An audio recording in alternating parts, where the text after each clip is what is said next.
A história da Autoviação Catarinense Limitada, Theodor Darius. Vamos voltar no tempo, 1928. Nenhum documento conhecido ilustra melhor o que foi a criação de uma das principais empresas brasileiras de transporte rodoviário de passageiros, a Autoviação Catarinense.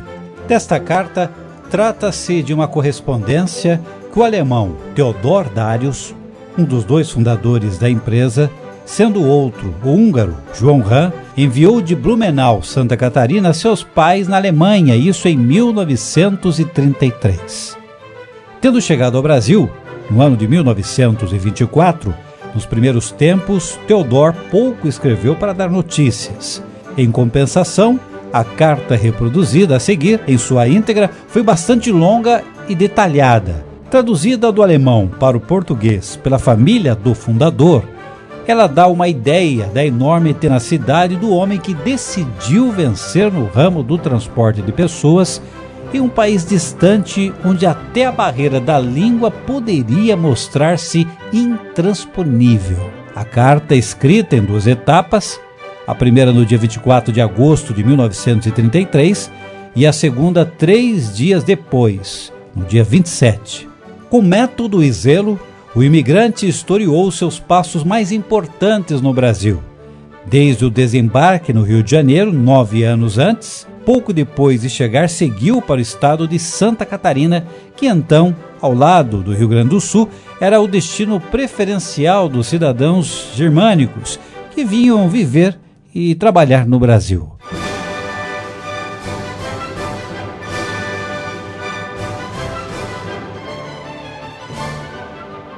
Theodor Darius aportara com disposição de começar vida nova longe de sua pátria.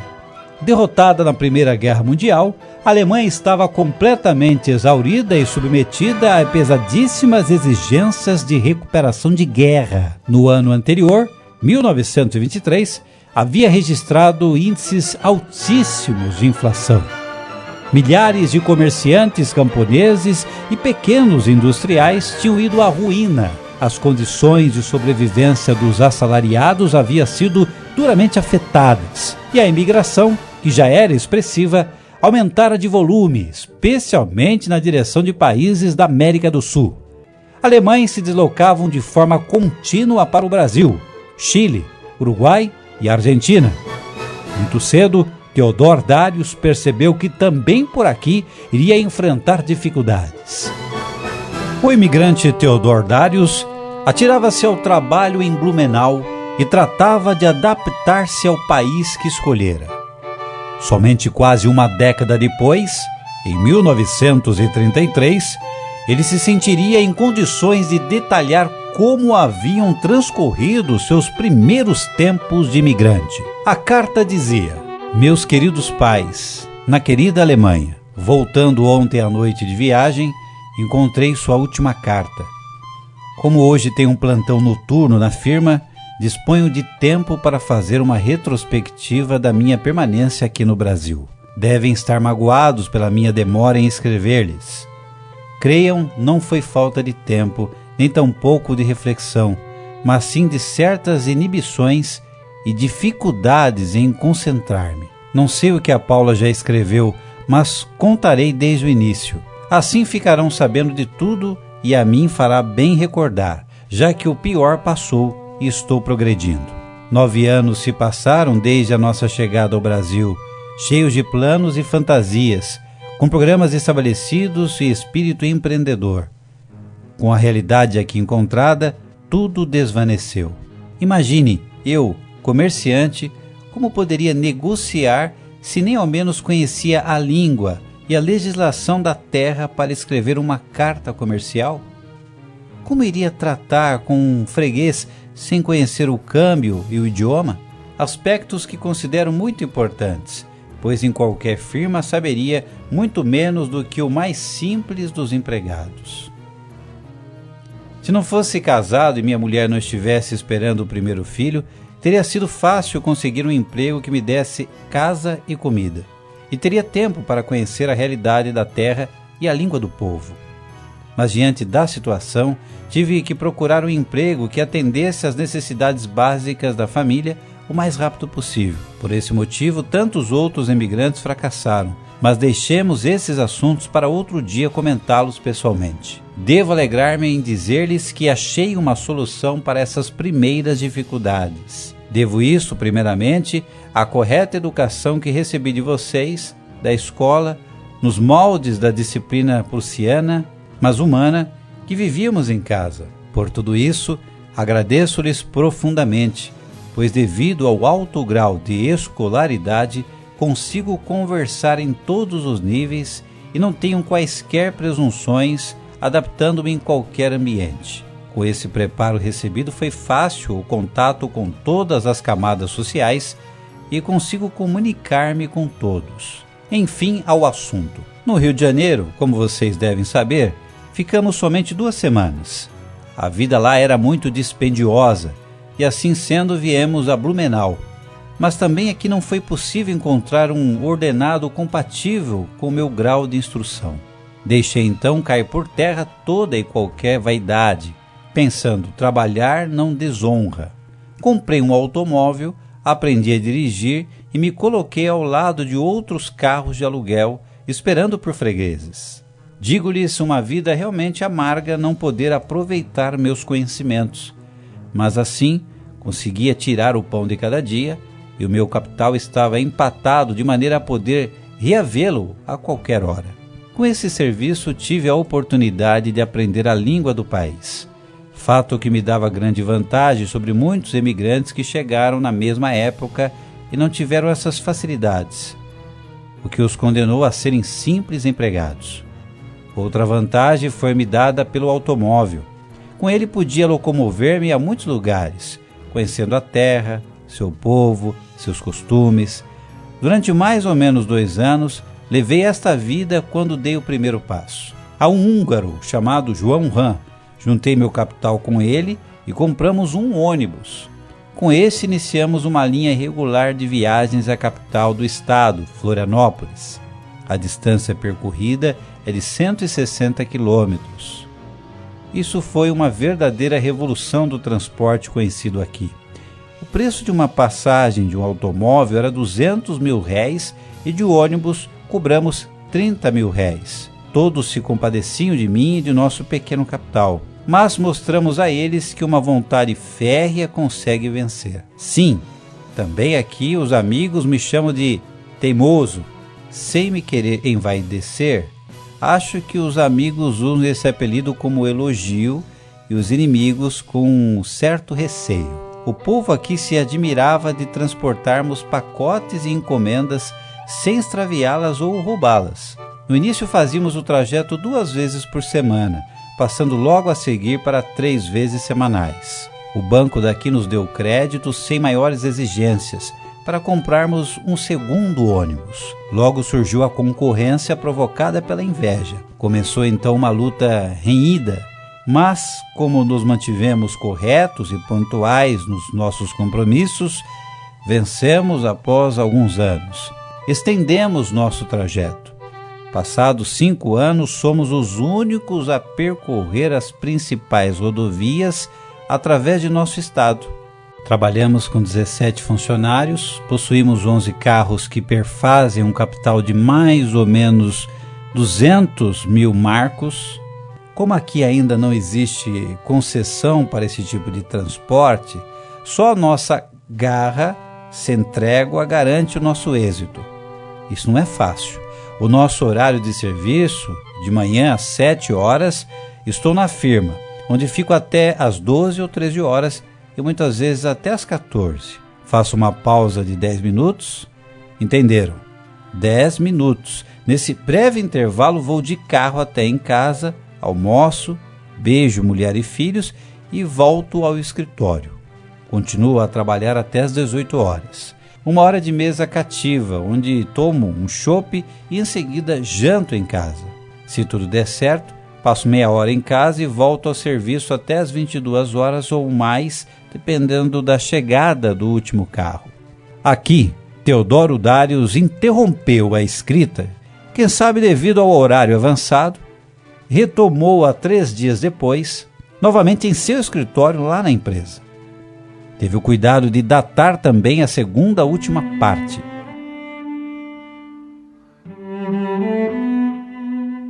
Dia 27 de agosto. Somente hoje tem um tempo para prosseguir.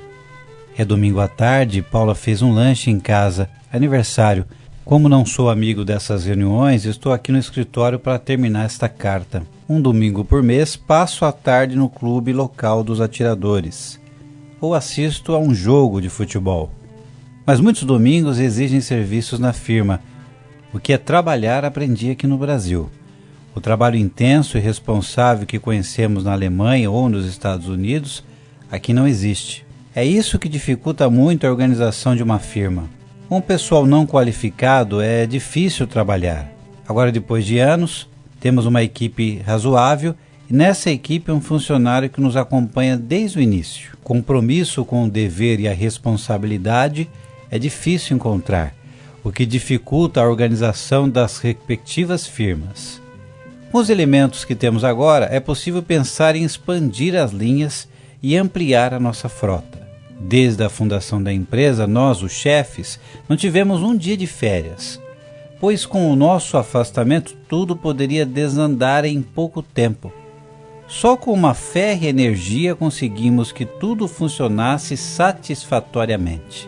Talvez vocês consigam compreender melhor o que eu quero dizer, informando-lhes a nacionalidade de nossos funcionários. 3 alemães, 6 teuto-brasileiros, 1 luso-brasileiro, 2 italianos, 3 húngaros e 2 afro-brasileiros. Nem todos falam o vernáculo e outros nem o alemão. Imagine como é difícil a comunicação entre eles. E de um sistema patronal entre chefe e empregado nem se fala.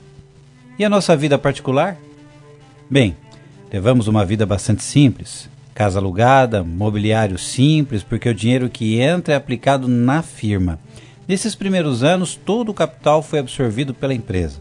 Nós, sócios, temos uma retirada mensal e uma extra para tratamento de saúde. Talvez dentro de 1 ano eu possa comprar um terreno para futuramente construir uma casa. Gostaríamos muito de voltar à pátria, mas nas atuais condições reinantes na Alemanha, nem penso nisso. Receio que para nós uma volta seria de difícil adaptação. Aqui se vive em quase total liberdade pessoal. Os impostos são razoáveis. Diferenças sociais não aparecem, a não ser nas firmas. Nas horas vagas reunimos com os cidadãos de todos os níveis. É no esporte, no teatro, no clube de ginástica, etc. Não se pergunta pelos status, todos são benquistos e têm os mesmos direitos. As mudanças na Alemanha, o tanto que me alegram, também me preocupam.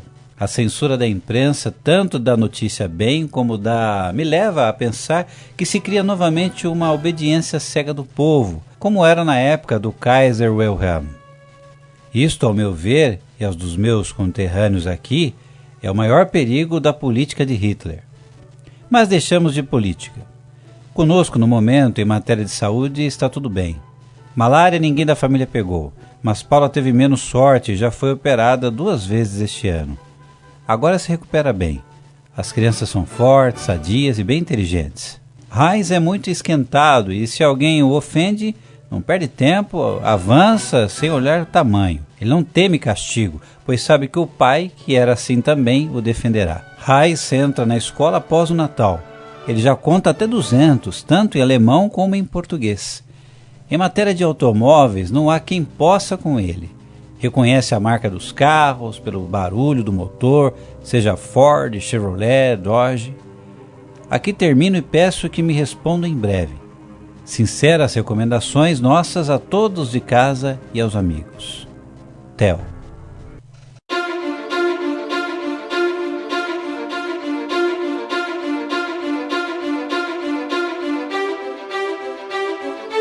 Documento raro, representativo de um momento histórico importante. A carta nos permite saber que aquele imigrante era um alemão educado, nos moldes da disciplina prussiana, mas humana, e com um alto grau de escolaridade. Ela também nos dá um indicativo da condição financeira daquele imigrante em particular, que pelo menos trouxe dinheiro bastante para adquirir um automóvel com que trabalhar, enquanto muitos de seus compatriotas aqui aportavam em situação de quase penúria. Mais adiante, registra a ausência de um modelo de concessão para o transporte de passageiros em nosso país, o qual, como sabemos, só surgiu anos depois. Acima de tudo, no entanto, o que mais transparece é a vontade férrea do missivista desde sua chegada. O primeiro passo, como ele definiu, havia sido formalizado no dia 13 de abril de 1928, com o registro da empresa Autoviação Ram e Dários. Ele estava com 31 anos e seu sócio tinha 32. De acordo com um anúncio publicado em 14 de abril de 1928 no jornal A Cidade, semanário de Blumenau, a empresa atendia também as cidades de Itajaí, Tijucas e Florianópolis. O ônibus utilizado era um Rugby de 6 cilindros. Em 15 de fevereiro de 1933, foi formalizada uma nova denominação, Empresa Autoviação Catarinense. Teodoro Dários tinha 36 anos, João Ram, 37. Haviam sido admitidos mais 2 sócios, Adolfo Haas, de 26, e Ricardo Jensen, de 32. Naquela altura, os ônibus da companhia já chegavam também às cidades de Laguna, Tubarão e Curitiba. A frota era de 11 carros e a catarinense mantinha 17 funcionários. Sua transformação em sociedade anônima ocorreu em 1937, com Ram, Dários e Haas detendo a maioria das ações, porém admitindo o ingresso de mais 5 sócios com o número diminuto de ações. Ainda na década de 1940, ela estenderia as operações ao litoral e pela praia, já que não havia estradas, chegaria a Porto Alegre. 61 anos depois da carta de Teodoro Dários, numa tarde fria de junho de 1994, em Blumenau, o brasileiro Raul Dários, então com 54 anos de idade, narrou a Rúbio Gômara mais algumas passagens da vida do imigrante. Seu pai, não sem ressalvar que praticamente tudo o que sabia baseava-se em relatos da mãe. Ela ainda vivia, mas não estava em condições de ser entrevistada. Raul tinha apenas 6 anos quando Dários morreu. Segundo disse, quando seu pai veio para Blumenau, chegou a estabelecer-se como representante comercial de algumas empresas. Na Alemanha, trabalhara em uma firma de comércio em geral após ter sido desmobilizado do exército alemão no fim da Primeira Guerra Mundial. No Brasil, essa atividade foi inviável, já que não sabia falar português. Como o próprio Teodoro Dários explicou na carta, a ocupação de motorista de praça lhe proporcionou o aprendizado necessário, além de despertar nele o gosto pelo transporte de passageiros. A primeira linha da Catarinense ligou Blumenau a Florianópolis. Na época, ainda não existia nenhum contato regular direto entre as duas cidades, como explicou Raul Dários. Segundo me consta, quem pretendia viajar à capital e não dispunha de condição própria, tinha de pegar o vapor até Porto de Itajaí e de lá tomar outra condução para seguir até Florianópolis. Convém lembrar que naquele tempo pouquíssimas pessoas dispunham da chamada condição própria. Na região já existia uma estrada precária, mas percorrê-la de automóvel exigia boa dose de audácia. Assim mesmo, Teodoro e o sócio João Ram compraram um automóvel e montaram sobre ele um pequeno ônibus, com entradas laterais para cada fileira de bancos. Sanefas de lona protegiam contra a chuva, mas não contra a poeira. A bagagem ia na parte de trás do veículo. Faziam 2 viagens por semana, com saída de Blumenau às 3 horas da madrugada e a chegada a Florianópolis às 5 da tarde, se tudo ocorresse normalmente. Raul diz: minha mãe me contou que muitas vezes, quando chovia, eles tinham de improvisar pontilhões em determinados trechos da estrada para poderem passar com o veículo. Depois de cada transposição, o pontilhão era desmanchado e a jardineira prosseguia a viagem. As vigas de madeira iam amarradas no teto para serem usadas sempre que preciso. A mãe de Raul também se lembrava de que às vezes Teodoro Dários chegava em casa com as costas e o peito cheios de picadas de formigas. Sempre que os riachos do caminho aumentavam muito de volume por conta das chuvas, eles precisavam entrar na água só de calção para sondar a profundidade e a possibilidade de travessia. As águas arrastavam grande quantidade de folhas e com elas traziam as formigas. Na carta, como se viu, Teodoro Dários se refere a problemas de saúde de sua esposa, Paula, e de suas cirurgias a que ela foi submetida. Apesar do otimismo inicial, ela não se recuperou. Morreu em 1936. 3 anos mais tarde, Dários voltou a casar-se e são as recordações da sua segunda esposa que o filho Raul Dários comentou com Rúbio Gomara. Vieram novas linhas e o serviço de encomendas foi incrementado. Os dois sócios se orgulhavam de contar com a total confiança dos comerciantes e pequenos industriais de Blumenau. Muitas vezes recebiam importâncias consideráveis em dinheiro para o acerto de negócios na capital, principalmente pagamentos a órgãos do governo. A total dedicação de Teodoro Dários à empresa transparece de forma inequívoca naquela sua carta. Por isso, seu desligamento da Catarinense em 1943, ainda durante a Segunda Guerra, é difícil de entender. Inicialmente, o filho Raul Dários declarou que o afastamento se deu a divergências com outros sócios.